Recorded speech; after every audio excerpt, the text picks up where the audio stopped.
Hello mga kaistorya. Wala kong ibang maisip na maulam ngayong araw na to. Kaya nakapag-isip ako na magginataang langka ako. At buti naman tinulungan ako agad ng kuya ko na magbalat sa langka. Tapos ginayat-gayat ko na kaagad.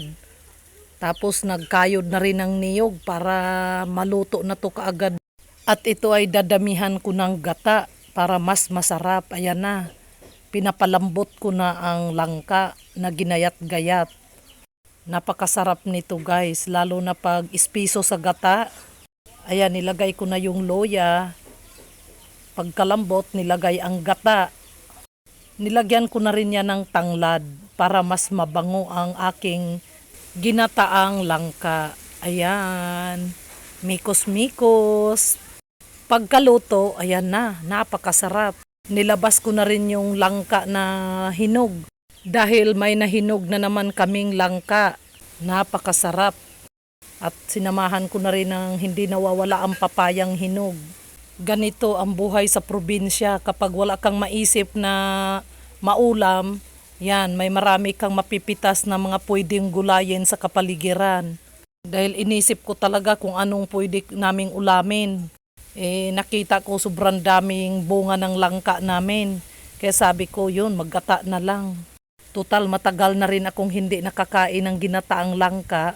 Kaya sabi ko sige, langka na nga lang. Ayun, napakasarap ng sabaw dahil ispiso sa gata.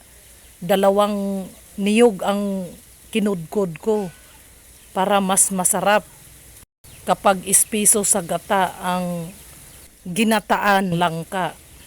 Napakasarap kumain. Yan, kapag masipag, matyaga ka lang talaga maghanap at diskarte ng ulam.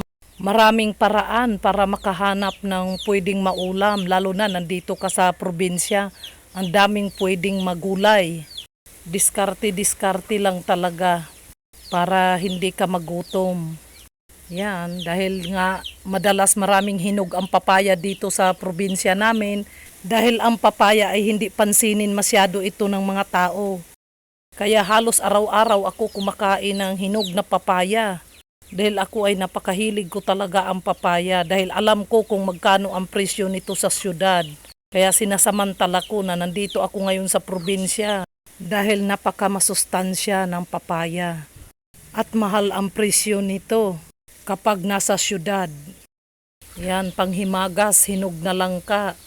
Dubli-dubli ang pagkahinog ng langka namin ngayon dahil taglangka ang buwan na ito. Kaya sunod-sunod ang pagkahinog ng langka. Buti na lang binalot ko ng sako ito nung mga maliliit pa kaya walang damage. Kaya ayan tuloy napakinabangan ko ngayon, nakakapagulay ako, nakakain ko yung mga hinog, napakasarap dahil sobrang tamis ng langka na to. At may papaya pa na sobrang tamis. Dahil hinog talaga ito sa puno. Kaya iba yung tamis niya.